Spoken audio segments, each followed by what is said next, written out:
Did you have any weird fans that would always wait outside? I'll tell you, there was one fan. I actually remember the name, to be honest, but I ain't gonna say it. But, tell me a name. We need names. Gaz wants messages. We did a fan day at the stadium. It was in the south stand, and it was tables, 2 players per table. I already know what you're going to say. Right across the bottom. She was in a wheelchair and she wanted something. Is it that one you told me about? Is it that what you told me about? She used to dribble. She used to have dribble on her chin. I'm careless. Kevin.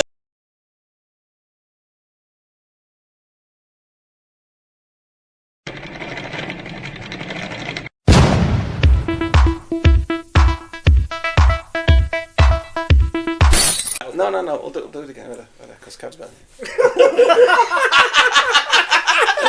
Welcome back, guys. Today's guests. Gaz. Right. How we doing, Flash Gaz? I'm alright, mate. Alright. Warrington Wolves legend, Kevin Penner. Boys. And his sidekick, Chris Riley. 3-time Challenge Cup winner. Trophy winner. Right, listen, before I get into you two, Gaz, you've just been an older. Yeah. Any stories? No, mate, nothing I can Where did you go Ibiza? No, I went to Portugal. Portugal, what happened? Not a great deal, mate. I just got pissed for like 5 days. Did fuck all? Yeah. Same as them police looking for that little girl over there. What the fuck, mate? What about the story you told me about your mate's phone? Oh, yeah, he just left his phone on the side, so he just abused his phone. Like, he had 800 pictures. So this is what he said to me. They got this young lad going on with him. He said, and he kept leaving his phone around. He said, so we all took pictures of our fucking dicks. He said every morning he woke up, he didn't say fuck all. He said like towards the end of the holiday, he went, has anyone been messing with my phone? And all I could think was, there's a fucking picture there of like fucking copper wire with a cocktail sausage in it. Massive red swollen bollocks. A little cocktail sausage and a load of fucking copper wire. Shriveled up foreskin. Making mold that with teeth out. So anyway, did you have a good time? Yeah, it was Where great, did you go? Albufeira. Where's that? Portugal. Yeah, alright. Very nice. Okay, we'll jump back to Gaz at some point. Let's crack on. So anyway, it's nice to have you both. Thanks for coming. Yeah, thanks so much, mate. Yeah. Good to be here. Yeah, it is, mate. Well, we've got a bit of history. I know you two, so I've got some stories from before rugby as well, bits and bobs, especially you, Kev. That makes me nervous. Not about the time we tag teamed that bird. No, I won't bring that one up. The tax I got, Danny, I'll be nervous and all. We'll get on to that one. Dan was just staring at Kev. No comment. Let's start from the beginning, Kev. So, before you started playing rugby, you played basketball. Yeah. Now, I remember. Do you remember Ivor? Yeah, I do. So I used to play basketball for Warrington. Yeah. And I remember. I'm not going to lie. I can't remember my exact age. I was probably about 14, 15 or something. And this little black kid turns up, right? I was 6. Yeah. And he was fucking mustard. He wasn't playing with the kids his age. He'd come and he'd play with us. Like, I didn't stick it out that long, but I remember he was good at that age. Yeah. Your dad played basketball in college in America, is that right? Yeah. He went to New Hampshire in New York. Did 4 years there. But he come back to the UK to play? He came back to the UK. He went to Birmingham Bullets. And then I think he went to Warrington Vikings. Part of Manchester United and Manchester Giants and all that. I love the way I go. Yeah, like a fucking. Yeah. So what happened with his basketball career? Was your dad good? Sounds good. Yeah, he was very good. Yeah, he was very good. He had a bit of a temper on him, but no. So's my dad. He used to not fuck at me all the time. No, he was good. He was a good player. Didn't really show me anything like, but no. Do you think you wanted to play basketball because your dad did? 100%, mate. 100%. Yeah. He was my idol growing up. I wanted to be like always, him. Yeah, I understand. Mate, I used to have one of his jerseys on my ceiling in my bedroom, and have you still got that jersey?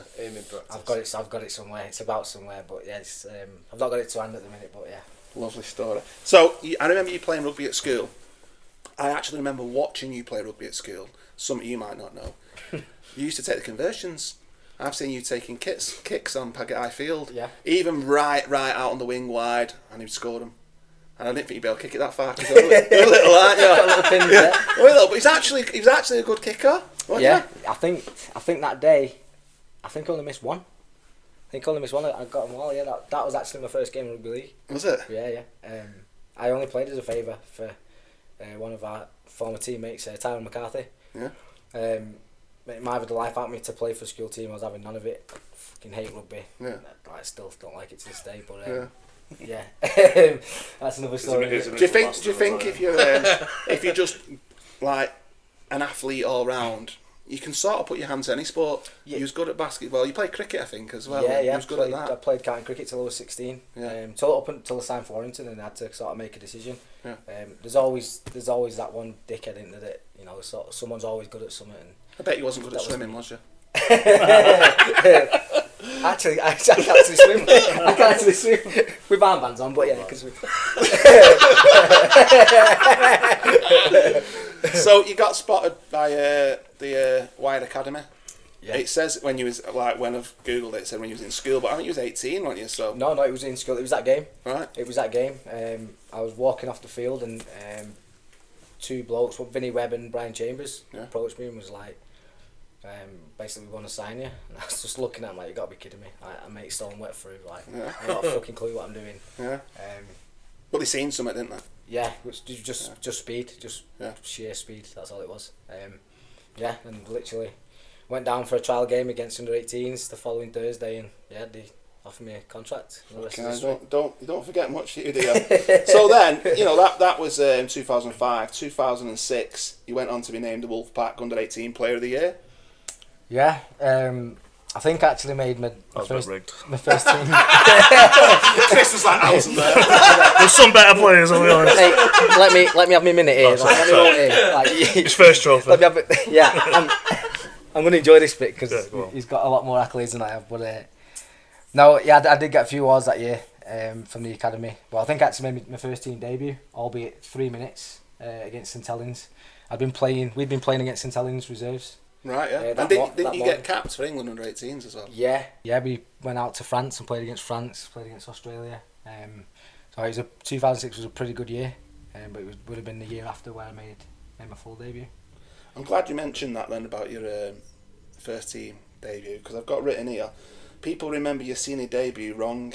It's documented it was Leeds on 1st of June 2007, which you scored 2 tries in. Ultimately, you got beat 42 times. Won't talk about We got dicked. We had 2 skinny wingers, me and Kev. I think that's when you landed on everyone's radar. But yeah, it was against 2006. It was against St Helens in the final home game. It was against St Helens, yes. Like I said, we played a game for the reserves in the morning. Come off the bench. And I think Saints had just scored, and I was playing fullback that day. And they tried to drag me off the field. I'd never been subbed from anything, so I'm like, what? Like, what do you mean? Like, that wasn't my fault. Yeah. Well, I think it was Mike McLaughlin. He was like, mate, just get off the field. And, no, I'm not fucking going anywhere. Like, it wasn't my fault. Get off the fucking field. So I sat down, sat on the bench, and I'm absolutely spewing on the bench. I'm fuming, and Gaz Chambers just reached over. He went, Kev, go and get changed. You're playing first team this afternoon. I was like, what?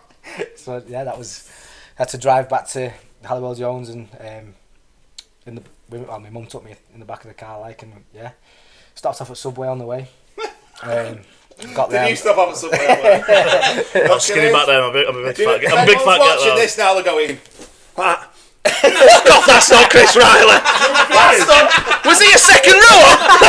Was he a second rower? I know we're going to talk about me later, but honestly, it frustrates me that. Go on. Because I was in good shape when I played rugby. I don't need to be in that shape Doesn't mean anymore. you're in good shape now. No, I don't want to be in good shape. Like I'm enjoying walking life, out. enjoying my food, my drinks. Ultimately, are you happy? I'm fully happy. That's all that matters. But when I played rugby, I was skinny, and I got told I was too skinny and stuff. So it frustrates me that when people, you're bigger than what you used to be. Aren't you? Well, of course I am. Don't play anymore. So what's my excuse then? I'm an old man. Yeah. You used to be a bit big, didn't you? You had a stage, didn't you? I had a a stage. few pubs. Anyway, so just a month after that June, the Leeds game, you'd only played 5 games, but in July 2007, you were Super League's Player of the Month. Yeah. Well, I think It's like that, isn't it? I think obviously my speed was my biggest asset, so it kept us a bit of a breath of fresh air for the team at the time. We had a lot of injuries at the time, and we weren't doing too well. So young kids just come on the scene and scoring these tries that pretty decent to be Mustard, fair. But, faster than fuck. Yeah, it was a bit of a breath fresh air. So, yeah. I think also 2007. Did you win Warrington Wolves Sports Personality of the Year? Yeah, so... That's bullshit. His mum vote for that. Vote our Kev. Yeah. Round Warrington. And she's got a bit of money as well, so she's probably got people buying into it. No, it was well deserved. It was well deserved. Yeah, Super League Dream Team's in there as well, 2007. Good squad. Absolutely. That's it. Here we go. That's my accolades done. That's it. That's me done. So we'll get to that. But anyway, the 3 games that you played in July, you scored 5 tries, 3 of them in the space of 9 minutes against Salford. Do you remember that? Yeah, I do. So at that time, obviously, it was what had been 10 stone, 11 stone. They swept through. I used to have the shoulder pads with the vest thing that you wear underneath your shirt. So I used to have them, but I forgot them that game. And double socks. I used to wear 2 pairs of socks as well. Obviously, got skinny legs, so it made my leg look a little bit bigger, but it never worked. But I was nervous as hell before the game. I never really got pre-game nerves or anything like that. Never really had to deal with them. But I was really nervous before that game. Didn't really do anything in the game, but it was a second half. And when we got 3 tries in 8-9 minutes, it was pretty decent. And obviously, a lot of people still remember the kick from our own half that Lee Braze did, and beat a couple of people and got over the line. He was a Salford fan. If there's a clip on YouTube, He was only playing Salford. There's a Salford fan. To be fair, the last try, you say it's all against Salford, but the last try was special. I think because we practiced it, because obviously Kev was the fastest thing I've seen and played against. With. You're not seeing Gash like his missus. And it made just. I thought I was quick, but the speed that Kev had over. He was pretty quick actually. Yeah, but honestly, Kev could just keep going for the full 100 minute, and that just keeps going. What he Kev could just keep going and never finish. and 100 metres. No, we used to put that play on quite a bit in the academy weekly, didn't we? Yeah, we used to call it Tesco. So it was something obviously I was familiar with. So you have all the standard names. Like I used to play the ball and they said scoot, and you'd learn all those things. But did every team have their own names for their own? Yeah, I think you find that pretty much everybody has the same moves. Yeah, just but call the it different names. Different names. Yeah, what they call it. One thing that used to really irritate me was once people got onto how quick I was, when they were going to do something like that, they'd be going, Kev. Fucking hell, everyone knows who Kev is on the field. Like, you're not, you know what I mean? So we had to kind of come up with a different name for it. So kind of disguise it a little bit. But let's lower the tone a bit now and explore the 6-match ban that Leo Latu got. What happened there? Okay. What was that right? 6 matches. Was it 6? 6 I'm matches. having a drink. Saying fuck It was pretty bizarre. It was pretty bizarre. I just remember getting tackled. Tavita Leolata was a pretty big unit. Obviously, rugby leagues, it's aggressive, it's intense, emotions are all over the place, and he just put a kind of big shot on me, and he stabbed me on the floor and grabbed me by the throat, and he dropped an M-bomb. Yeah. And I was a bit like, shit, like he's gonna eat me or something like that. Like, yeah. Obviously reported it, and So did you go to the touch judge? yeah. You can tell he's not from Warrington, mate. Honestly. I heard like that it wasn't like the way he's making it out, but he was like, "What's up, man?" Like, it's okay for black people to say it to black people, isn't it? And I think he actually said I wasn't saying it like that. He was like, that was his defence, wasn't it? That's his defence, but we know it's bullshit.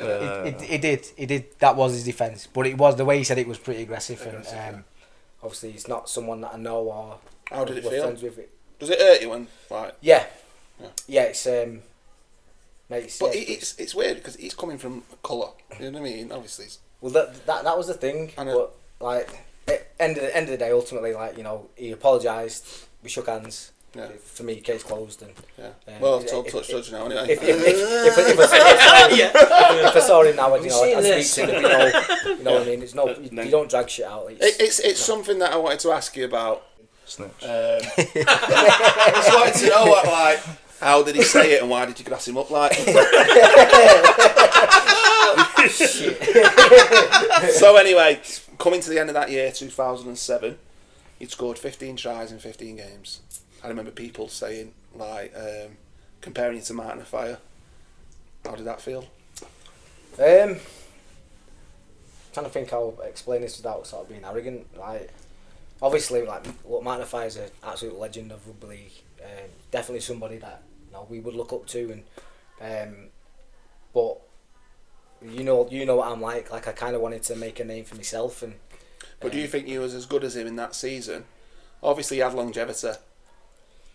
Ultimately, you didn't have that. No. You had this one great season, but that season and then was. flopped. But that season was fucking mega. Yeah. It was a mega season. Yeah. You've burst onto the scene. You'll learn in life. I've discovered that 90% of your mates, you think of your mates, they don't want you to do well. They want you to fail. Do you know what I mean? Like, they won't say it. I know it. I know people are like that. Like, we had that coming through in the academy. Like, there was lads that would openly tell us both, like, you ain't gonna make it here. Like, you ain't good enough to make Probably it. Probably threatening, jealous. Like, looking at Probably each not other doing like, much for themselves. Do you know what I mean? I think when you two, not just you, came onto the scene, and we're going to talk about it later, I think that was like the golden era of rugby for Warrington for me. That like reignited the whole town. When you burst onto the scene, all of a sudden I'm going to watch games again. Albeit because I know you and I wanted to support you, and I was like, we're going to win, you know what I mean? With the biggest letdown of a rugby league club I've ever seen in my fucking life, to be quite honest with you, you know what I mean? I had a lot going for me before I went to Warrington. Like, I was literally weeks away from sorting out a deal where I go to college at Priestley and go to America on scholarship, just like my dad and my uncle did. That was my dream. That's what I wanted to do. What made you not do that and go down this route? Honestly, I don't know. I don't know what it was specific. Maybe the money, maybe the contract. And I want to ask about the money later, but with rugby being a contact sport, like, obviously you know I run a boxing club. Yeah. I try and explain to people. People say, like, you play this, you play that, and people say you don't play boxing. It's different. No, you know what I mean? You don't play rugby. And people say it's a game. It's fucking brutal. Now, had you have gone and played basketball and all that, for you especially, I know coming towards the end after the Rochdale and that, injuries wise and body starting to failure in it, and you know you're getting these niggles and they're not shaking them off and stuff. What's it like for your body, especially being both of you about 81 kilograms, fucking 12 stone 11 or something, both of you at the time? It's awful. Because you're getting hit by 19 stone men. It's not guards on parks chasing you, is it? You know what I mean? Any contact sport, you get used to it. Weekend. Sounds really silly. I was talking about this the other day, funny enough you said it now. I sort of miss that achy pain and scratches on my legs and stuff like that. That's crazy. I've got two girls that play and I see their legs now and stuff, and they've got cuts everywhere, but sort of miss it because it just, like now I'm like, I am achy. Got bagged shoulder, my knee plays up a little bit in the winter times, and my ankle hurts where I've had operations on them and stuff. So you do come out of the sport a bit battered and bruised. My mum used to say to me, you'll be sorry, because obviously I know you two know of me, you definitely know of me. I was battling when I was young, you know me through school, I was fighting all the time, I fight anyone. I was like, I wanted to be the hardest in school, I wanted to knock every fucker out. I used to battle, mate. But I had my head split fucking bump open here, my lip hangs down here, my fucking eyes, tops and bottoms all split open, wires in my hand, and I was battling left, right and centre. My mum used to say to me, you'll fucking regret this when you're older, you'll be sorry. And I used to think, oh, fuck off. You know what I mean? You feel like you're invincible. Yeah. No, mate. Like, if I sleep wrong now, I'm fucked. You know what I mean? Yeah. Like, I'm waking up in the morning, my knees are done, my back's done, where I have wires in my hand, I can't do press-ups. Everything hurts when you get older. Is it worth it? Is it worth, do you think, putting your body? 1,000,000%. Yeah? But if, like, I know Chris just said he misses them sort of things, but, mate, I do not miss a single thing about any of it. But if I was 16 tomorrow, I would do it all over again without hesitation. Like, mate, it was ace. Like, we've lived a dream. Yeah, I'd be the same. I think there's a lot going on with head concussion and play welfare at the minute, and potentially what injuries are getting. But honestly, if I was, and I touch wood, I don't get any brain sort of damage or anything like that. Do you know when we talk about the double concussion? I'd definitely do it all again. And you see the American football, obviously, they think we're pussy holes here playing rugby league, and they've got all the pads on, and I think to myself, that helmet, like I say, with the double concussion, it's the same with boxing with the head guard. They say you're getting hit, the brain shakes, it's going across, it hits the head guard, and then it comes back. It's like a pinball effect, and you're getting that double concussion. So now, adults in boxing don't wear head guards no more in amateur boxing, only kids do, because it's deemed over a certain weight, if you can bang, it's more dangerous to be hit with a head guard on than it is without. So there's an argument there to say rugby league's safer than American football, wearing that that, you know. Anyway, there's something I want to get at now because we're going to have a fucking dig at Chris, aren't we? Okay. Because he's Let's like, go, here we go. before the podcast started, Here we Chris go. was saying, "I'm fucking better than you." There was a bit of arguments going on there, weren't they? Like, my dick's bigger than yours, type arguments, and he was like, "I've done this, I've done that," and he was like, "Fuck off." And Kev, you mentioned before he's got more accolades than you. Yeah. Okay, so let's just mention this one if we can. Fucking He's hell. nervous. Have you set me up here? I'm This is a setup in a feeling. End of 2007, after you was compared to Martin Afai, like we said, you was picked for, you just mentioned it, the end of season Super League Dream Team. Yeah. Chris never was. Never been in a dream team. How many seasons? Why was I you did not that 9 with Warrington, 2 with Wakefield. I'm not one dream team though. Don't know. He was. Different players, but 100%. similar in that way. But flamboyant. The tries that Kev could score, the way he could score him, I couldn't score them sort of tries. I wasn't that type of player. I think just work ethic. So there was a mix of both. But we're probably envious of each other, especially in that period. Because what I will say is, as much as we have the rivalry and take the piss out of each other, and I love that, I never want it to change. But during them early years when Kev come on the scene, I sort of made my debut just before that. But there's never any like envy between us. We actually pushed each other really hard in training, and I will give a shout out to Paul Derbyshire, who's also no longer here anymore. But he used to take us in the off season to David Lloyd, do extra training with us, try and do extra weights, just to try and help us to be better players. So I think even in that period of him doing well, and I was honestly proud of him because we've been through the academy together. Yeah. Had some great days, great nights out, and just see him do so well. And then obviously that gave me a bit of time underneath to sort of work on myself a little bit as well and go in there. Fucking hell. Well, I was a little bit deep that then, sorry. Listen, let me just fucking tell you. He's been in the dream team, you fucking not. That's it. I don't need that shit. I'll talk to you in a minute. I twist it a little bit. Anyway, no. He's been in it, you've not. Take it on the chin and say, well done, Kev. I was a bit jealous, but well done, Kev. Yeah, Thanks, should be Chris. jealous. Thanks, bro. Fucking hell. That was a long version of it, wasn't it? Fucking hell. Right, so anyway, end of that Oh, it's gonna be amazing debut season. You're going to sign a 4-year deal then for Warrington. Yeah. But before you sign that 4-year deal, what offers was you getting? I heard there was something from Union as well, but was the offers coming in? If there was, I didn't know about many of them. Yeah. I think there was a deal coming from Munster. As Raz mentioned, late Paul Derbyshire, he was going over to Munster as their S&C. And Brian Carney was out there, and there was talks that they wanted me and him to be the wingers. Yeah. I'll be honest, I didn't really entertain it. No. It never got. Warrington lad. Never Warrington got down to the. Everything's going perfect at this point. Yeah, Isn't it? Flying. Well, mate, I felt like I had a point to prove. Like, you know, he'll tell you more than anyone. But when people have little digs, like I take some things personal, not in the sense of like I'll start sulking out, but like I'm thinking, fuck, I'll show you, sort of thing. And especially like you had a lot of people needed to be proven wrong, didn't they? 100%. Like, and like I said, it was times where we're in the academy together, and some of our teammates are telling us that we're not going to make it. Like, fuck, like at 808 me that, like, still to this day. So staying at Warrington I for don't know 4 years. that, though. What deal did you get? I want to know what money you're getting paid. I think it was 25, 35, 50, 70.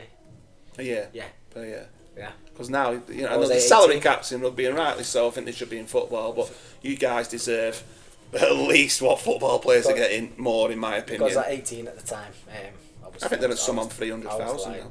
Damn, like, yeah. There's probably still been big contracts around. Like you have your pyramid, don't you? Your top players and your captains and internationals will be on X amount. And it is unfortunate. Like, we are homegrown players, so unfortunately we've had to work hard for our contracts. Where you just don't. If we went to another club early on after having a great year, what Kev did, he probably got into any club in that Super League, mid-table, low-table, whatever, and got a really good salary.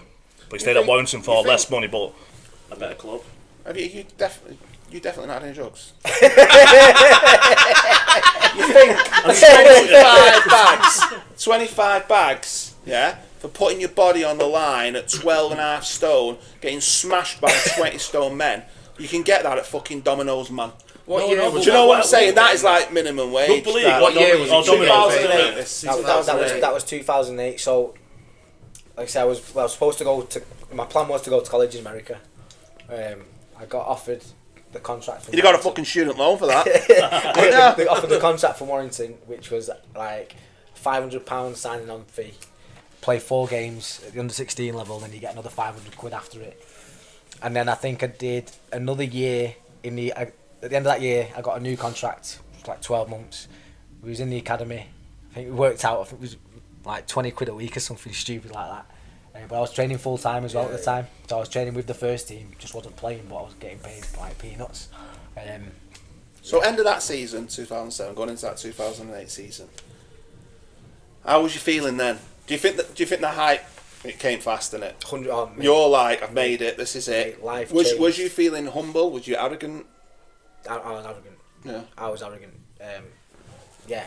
Absolutely. I call it the bubble. Like I got well and truly caught up in that bubble. And did you think going into 2008, this is it? I'm gonna. Yeah, I'm gonna set it up. 100%. Like confidence. You need confidence. I had the Nothing wrong with confidence, but I probably lost a bit of work ethic. Yeah. And quite like I cut one of my best mates off. Didn't really speak to him.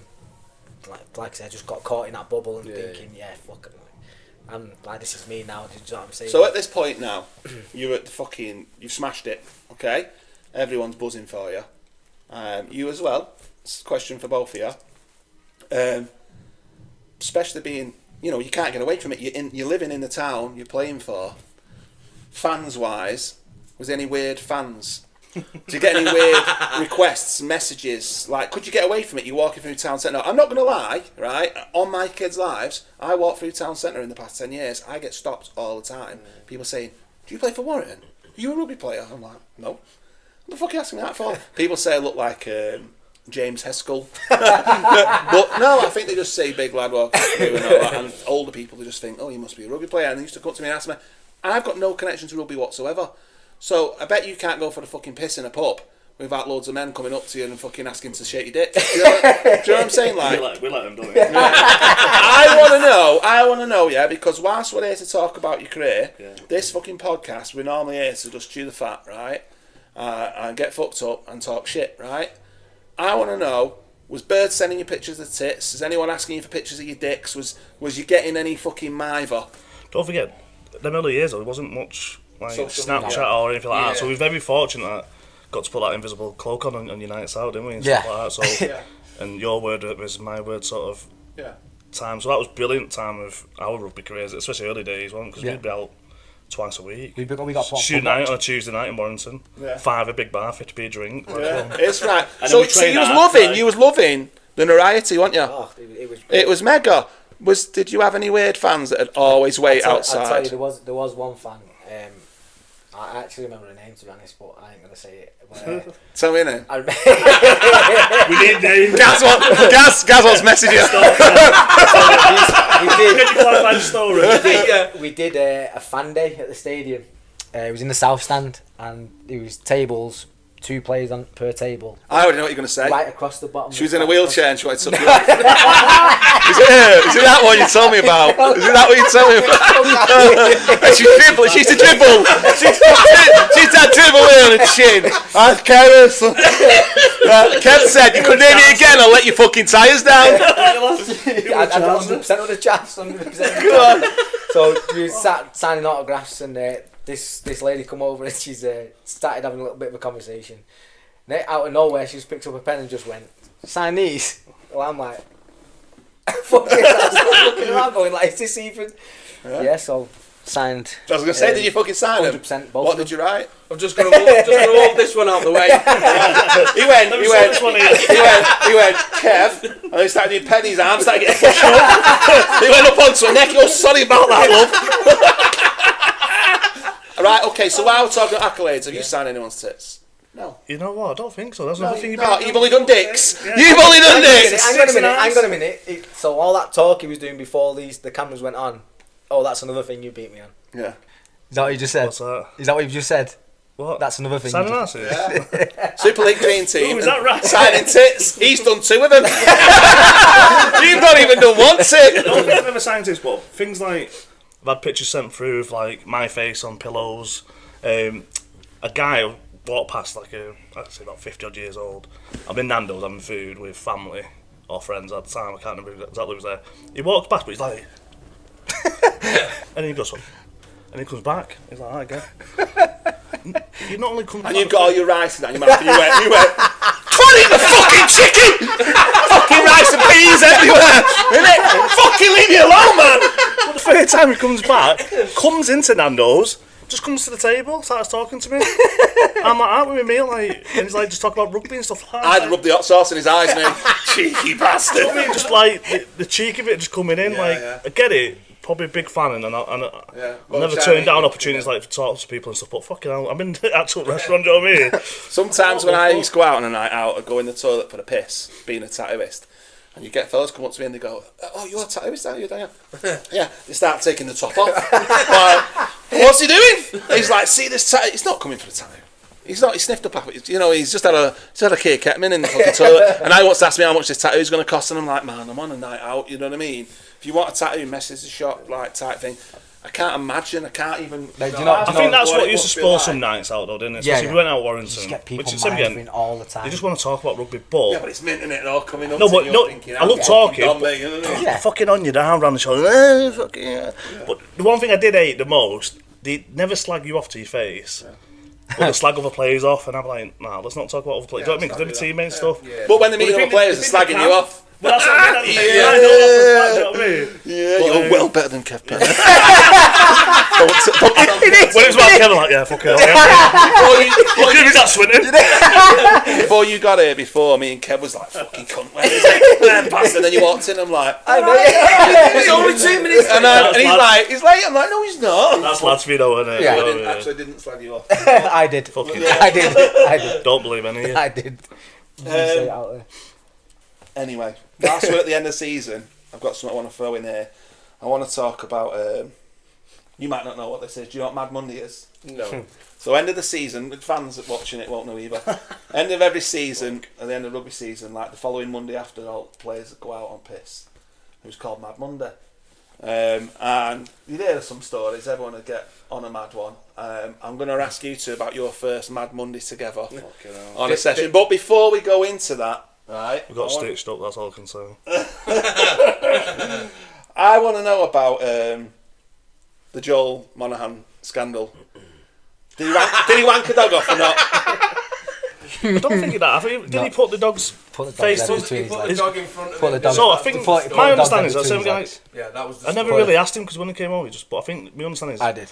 he said to me, he said we've been on out for a couple of nights on a bend and that, and his mate went to bed or something like that. Is that am I right? Yeah. And he said if you don't come down and get your dog to suck me off, and ended up putting the dog's face there, and it just went. You know what I mean? Someone took a picture. And did the dog suck him off? I think he licked his Had a bit bollocks. of a You know, if you put peanut butter on your nuts, right? Dogs will He's tried it. Dogs will lick anything. Dog, listen, all I want to know is, have you got a video of that? Because I want to tag it on this. Right, and we'll tag Joel. Yeah. I've never seen a video. I've only ever No, seen I've a not- picture. I've not You know, seen So, it's it online. was Canberra that he was out there at the time. He got sacked, didn't he? Yeah. 2010 was it? Let me just check. I've got it written down here when it happened. 2010 he was sacked, and obviously Warrington was like, we don't mind men who suck dogs off or whatever. No, in Warrington. Yeah, we'll have it. Bring him here. Bring it. We've got Chris Riley. Fucking get it. Fit right in. Obviously he came and he was a fucking force. Obviously. Yeah. But I think the only reason we got him was because he was wanking a dog off or whatever. And his Innit? brother was there. Well, as well, he wasn't was actually supposed to sign for Catalan. Yeah. That was the plan, to sign for Catalan, and he was supposed to come to Warrington to get a bit of fitness and keep his fitness going. And I think the story goes, Chris Hicks offered to retire and go back to us, so Joel could sign, and the rest is There history. you go. Yeah, exactly. So we know what Mad Monday is. So what I want to know is your Mad Monday stories. Let me crack a can for this Some motherfucker. good ones, haven't So they? But I think one of our early ones. First one. The first one. First one. Can you remember? That Can you wasn't our remember it? first one, was it? It was. Wasn't? Cause Mate, I'm I telling scored you. that year. Yeah, no. Is Is that why I got that's when I staged? played my 3 minutes. And we played for 3-minute England. cameo. Right, okay. So we'd been to England training under the academy under 18s, and I think I was the only one driving. So obviously I've got a car full, and we get back in the car for training, and we're getting lads are ringing us, going fucking nuts, mate. Like, where are you? Like, fucking England training. Don't give a fuck. You need to get to the Bull's Head now. Fucking hell. So what used to happen was we used to have a lady cook food for us in the week. Joyce, her name was. Unfortunately, obviously passed away now. But she used to cook food for us. She used to be, the boys used to pay for four meals a week out of the wages, like £2.50 a meal, but only get 3 meals, and that fourth payment went into a pot for Mad Monday. So just walk into a pub, put the money behind the bar, fucking free for all. So anyway, he gets this call, get to the Bull's Head, blah blah. So we race home from Leeds, parks up outside the Bull's Head. Mate, it was a fucking the scene. We walked into, like, lads were just fucking. There's lads with guitars, naked on the bar, like lads doing the hacker. English, bear in mind, like the Kiwi boys, like they take that's their religion. You know what I'm saying? Like, it's serious, and you've got. I think it's Rob Parker and Andy Braycheck. But when we first came in, like, right, Rouse and Kev's here now. We had to do a shot of whiskey. Triple shot of whiskey. Yeah, triple shot of whiskey. And he's like, right, lads, all the lads who not scored a try this year. You weren't even fucking ready, didn't you? You can imagine me, pale body, red face, ginger hair. And he's like, right, you've both got to go and run naked to Sainsbury's and then run back. With a trolley. Fucking with him in the trolley. It's fucking sunny as fuck. So you can imagine, me and him go out, we start sprinting off. And there's a couple of other lads, I can't remember who didn't score that year, but they would have been running, but they turned back around. Me and Kev went. We've just gone Limpford like that. It's like a fucking elephant's chum. So you can imagine. You didn't suck a dog off, did you? You two, right now, that could have been the end of your career. If you got caught running to Sainsbury's with your Johnson out and there's little kids about. Wait what happens next. So you can imagine, the scene is fucking sunny day. We've got just a triple whiskey. Bear in mind, the whole team is stood outside the Bull's Head. Not just the players, the coaching staff, they're all stood. And you'd had a line of beak and your dick had come in. Your dick was growing inwards. You've got a black man, a fucking ginger man, pale as fuck. So it didn't look like you had a dick outside. Running down the street, got to Sainsbury's. We've seen the trolley section there, so we just grabbed the trolley. He fucking jumps in. I'm pushing him there, get to the traffic lights. Press the light, wait for the lights to go down. Car rocks up, family in a car, and we're like, I start pushing him across the street. He was pushing the trolley outside. What's the Indian called the cottage? The cottage. And so the pavements were uneven. Like, the trolley kept getting stuck, so I'm getting pissed off here because I'm bouncing this fucking trolley. My ass is hurting. And we're round, get in the fucking road. He's like, I can't get in the road. So mate, get in the fucking. He's got in the road.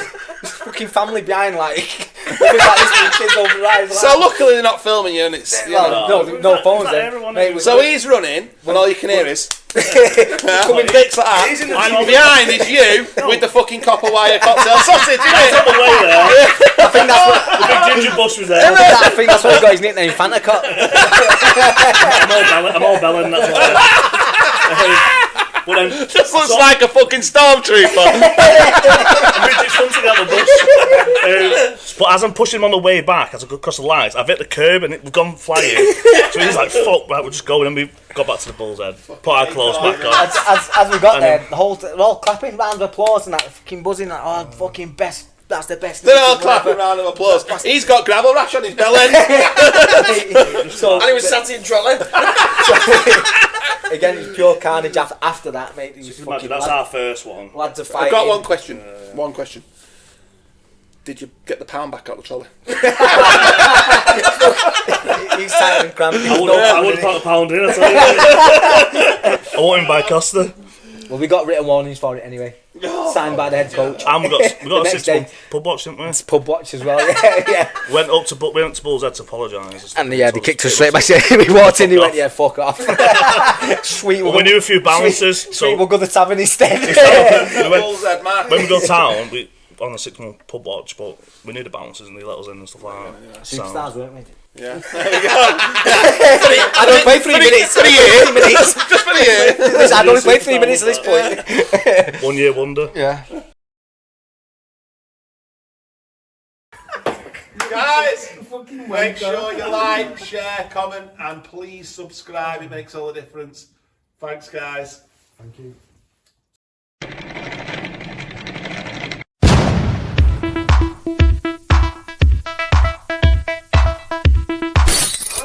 You're going to fucking listen. You're going to laugh. We're going to have fun. Right, go on then. This is my shit though. Right, go on then.